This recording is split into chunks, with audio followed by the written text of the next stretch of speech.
Good morning. और हम लोग अब डाइसैकेराइड के बारे में डिस्कशन करते हैं कि डाइसैकेराइड्स हमारे क्या होते हैं, उनके बारे में डिस्कशन करते हैं। तो डाइसैकेराइड्स हम लोगों ने जैसा पढ़ा हुआ था, डाइसैकेराइड्स, तो डाइसैकेराइड्स हमारे क्या होते हैं, ये हमारे कार्बोहाइड्रेट होते हैं जो हाइड्रोलिसिस करने पर 2 मोनोसैकेराइड मॉलिक्यूल देते हैं, उनको बोलते हैं डाइसैकेराइड। तो हमारे सिलेबस में डाइसैकेराइड में यहाँ पर सुक्रोज है, माल्टोज है, लैक्टोज है, उन सब के बारे में हम लोग धीरे धीरे डिस्कशन करते हैं। तो डाइसैकेराइड के बारे में ज्यादा जानते हैं। तो डाइसैकेराइड क्या है? These are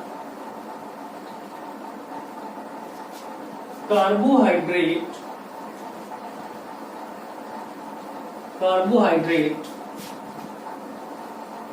that on hydrolysis produces 2 monosaccharide units. जो 2 मोनोसैकेराइड यूनिट देते हैं उनको बोलते हैं डाइसैकेराइड्स। एग्जांपल, जैसे सुक्रोज है हमारा C12H22O11। सुक्रोज की हम हाइड्रोलिसिस कराते हैं जो ब्रेक करता है C6H12O6 plus C6H12O6। 1 molecule of glucose and 1 molecule of fructose। तो इस तरह से हमें 2 मॉलिक्यूल्स में जाते हैं, 1 molecule of glucose and 1 molecule of fructose। तो ये हमारे डाइसैकेराइड होता है। और डाइसैकेराइड हमारे जितने भी होते हैं ये सारे वाटर सॉल्युबल होते हैं एंड हैव स्वीट टेस्ट। और इन सब का जो टेस्ट है वो स्वीट होता है, मीठा होता है। They all have sweet taste. और दूसरी चीज की डाइसैकेराइड्स में हमारे जो ग्लूकोज या मोनोसैकेराइड यूनिट्स होती हैं वो आपस में ग्लाइकोसिडिक लिंकेज मींस ऑक्सीजन के थ्रू 2 मोनोमर यूनिट या 2 मोनोसैकेराइड यूनिट ऑक्सीजन के थ्रू आपस में जुड़े होते हैं और उनको बोलते हैं ग्लाइकोसिडिक लिंकेज। क्या कहते हैं उनको?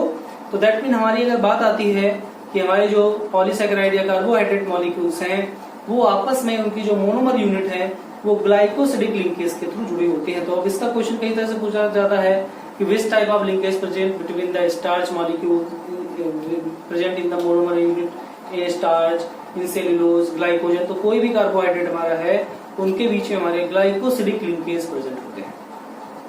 ठीक है, वो हमारा डाइसैकेराइड हो, ट्राइसैकेराइड हो या टेट्रासैकेराइड या पॉलीसैकेराइड। तो इनकी जो मोनोमर यूनिट है वो आपस में ग्लाइकोसिडिक बॉन्ड के थ्रू आपस में जुड़े होते हैं और उसी के थ्रू वो रिपीटिंग पैटर्न फॉर्म कर लेते हैं। तो यहाँ पर हम बात करते हैं ग्लाइकोसिडिक लिंकेज, देखेंगे भी किसमें, शुगर मॉलिक्यूल में बात करेंगे।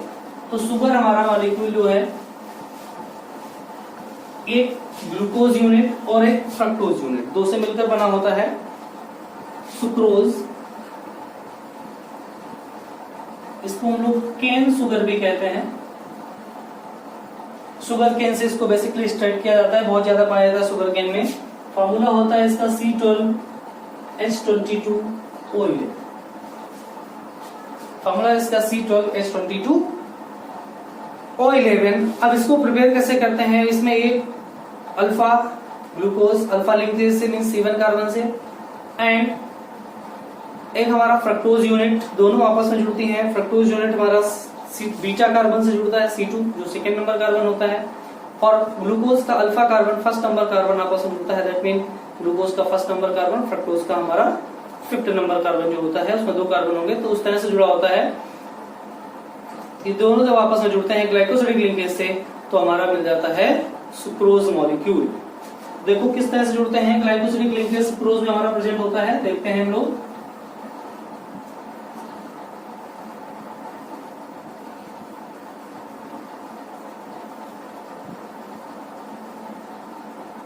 ये हमारी होती है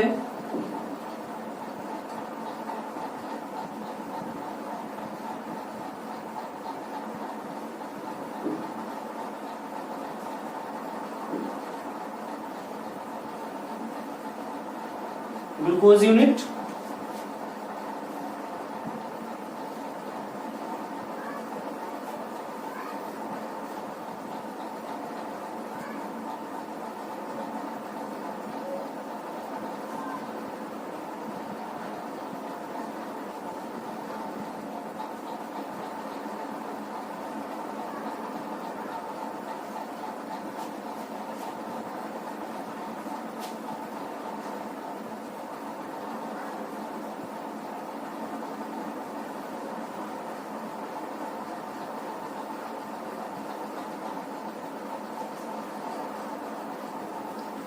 और ये हमारी होती है फ्रक्टोज यूनिट।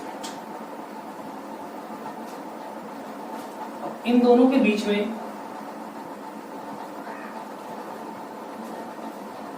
इस तरह से यहाँ का H ऑक्सीजन ये आपस में जुड़ जाते हैं और इसका भी OH रहा होता है, दोनों क्योंकि रेजोनेंस में होते हैं, तो इसका H और इसका OH मींस H2 यहाँ से रिमूव कर जाता है इन दोनों के बीच से, और ये जो ऑक्सीजन आपस में जुड़ा हुआ है यही हमारा ग्लाइकोसिडिक लिंकेज शो करता है। इस तरह से देख लेते हैं एक बार, जैसे मान लेते हैं इसके पास भी OH तो यहाँ पर भी OH होगा, तो इसका H और ये H2O इतना मॉलिक्यूल रिप्लेस किया, अब ऑक्सीजन इसी तरह से इसको हट जाता है, हमारा H2O पूरा रिप्लेस हो गया। रिप्लेस होने के बाद हमारा जो ऑक्सीजन आया, ये ऑक्सीजन हमारा फाइनली इन्हीं के बीच में लिंकेज कर लेता है और इसी को हम बोलते हैं ग्लाइकोसिडिक लिंकेज।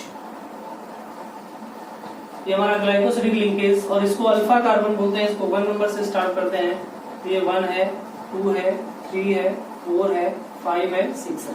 तो ये हमारा जो कार्बन था ये C1 कार्बन को डिनोट करता है। C1 अल्फा इसी वजह से इसको बोला गया, और यहाँ पर जब हम आते हैं तो 1 है, 2 है, 3, 4, 5, 6, तो ये सेकेंड नंबर कार्बन है, तो इसी को हम C2 या फिर बीटा का कार्बन बोलते हैं, अल्फा बीटा, तो बीटा कार्बन इसको कहते हैं। तो इस तरह से ये हमारी फ्रक्टोज यूनिट होती है और ये हमारी ग्लूकोज यूनिट होती है। तो इस तरह से हमारे सुक्रोज मॉलिक्यूल में एक ग्लूकोज यूनिट और एक फ्रक्टोज यूनिट आपस में जुड़ के एक सुक्रोज मॉलिक्यूल बनाते हैं। सुक्रोज एक हमारी नॉन रिड्यूसिंग शुगर है, दैट मीन ये फेलिंग सॉल्यूशन या टॉलरेंट रिएजेंट से रिएक्ट नहीं करती है। ऑब्टेन हमारी बेसिकली केन शुगर से होती है, बीट रूट में पाई जाती है, स्वीट पोटैटो में पाई जाती है काफी क्वांटिटी में, और इसको स्वीटनिंग एजेंट के तरीके यूज करते हैं। ठीक है, सुक्रोज हमारा जो होता है स्वीटनिंग एजेंट के तरीके यूज करता है, मेजर स्वीटनिंग एजेंट, इसको हम टेबल शुगर भी कहते हैं। अब हम बात करते हैं इसी तरह से माल्टोज। माल्टोज का फार्मूला और सुक्रोज का फार्मूला दोनों ही सिमिलर है, सेम है। माल्टोज C12H22O11 ये हमारा माल्टोज होता है, इसको माल्ट शुगर भी कहते हैं। बेसिकली हमारी राइस में मिलती है, चिपचिपी टाइप की थोड़ी सी होती है, राइस में मिलती है, वाटर सॉल्युबल होती है, लार्ज क्वांटिटी में मिलती है। प्रिपेयर करने के लिए इसको क्या करते हैं हम लोग, स्टार्च C6H10O5 स्टार्च की हाइड्रोलिसिस कराते हैं हम लोग डायटेज एंजाइम के साथ।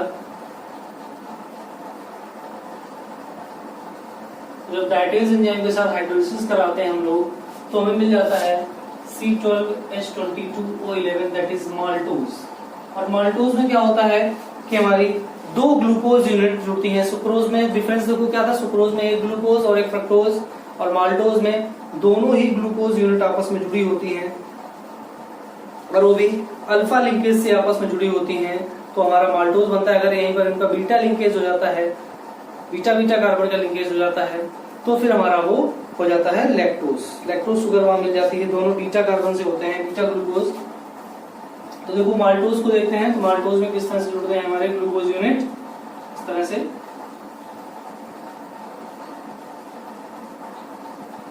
CH2OH OH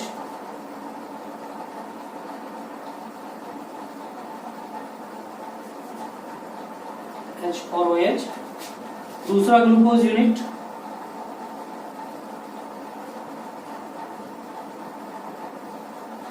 CH2OH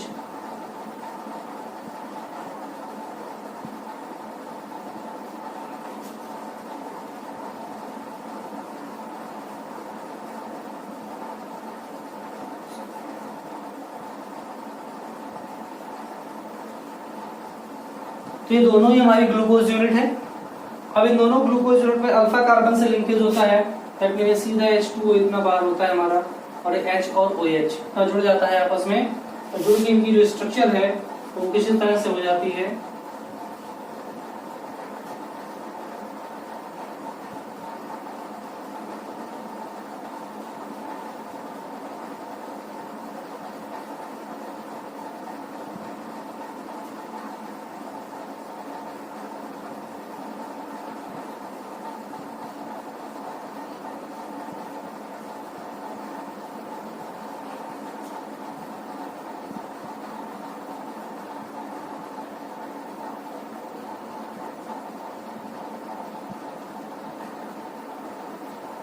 ये इनमें भी हमारा ये ग्लाइकोसिडिक लिंकेज होता है,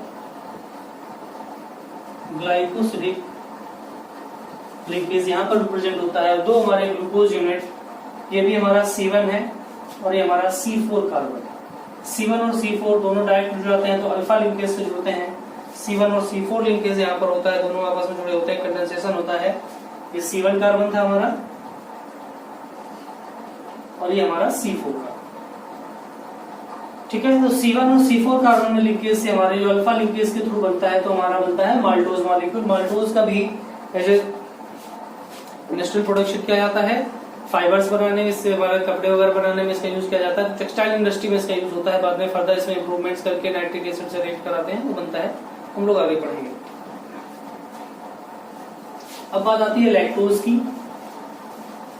लैक्टोज को हम लोग मिल्क शुगर भी कहते हैं। मिल्क में काफी क्वांटिटी में लैक्टोज प्रेजेंट होता है।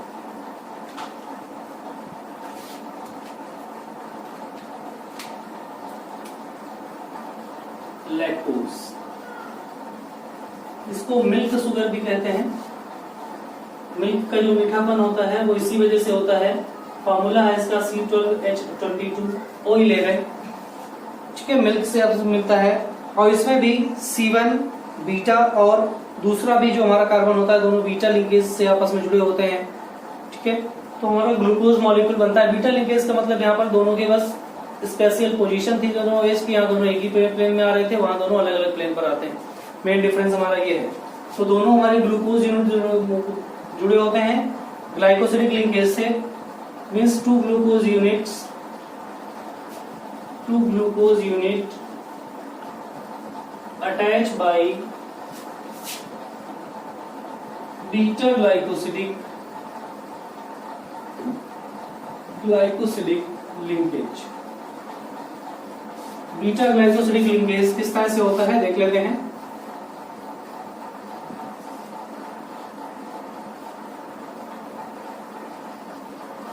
C2H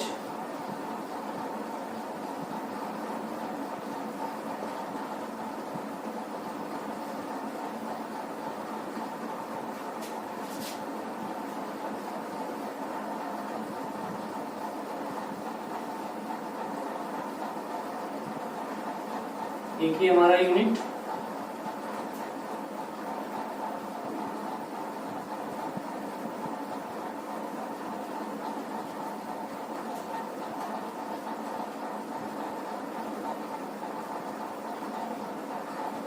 अब इसमें क्या होता है, इस तरह से इसका लिंकेज यहाँ से डिफरेंस होता है, H2 निकल जाता है। वहां पर डायरेक्ट अटैचमेंट था, यहाँ पर क्रॉस लिंकेज होता है। इस तरह से दोनों का, एक का OH और एक का H बाहर हो जाता है और फाइनली हमारा जो लिंकेज बनता है वो इस तरह से बन जाता है।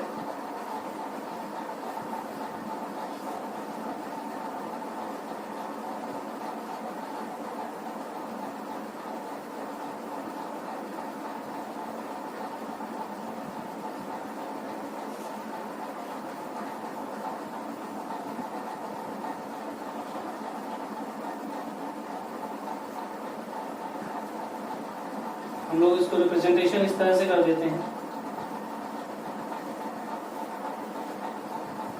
बस थोड़ा सा भी रिप्रेजेंटेशन हम लोग चेंज कर देते हैं।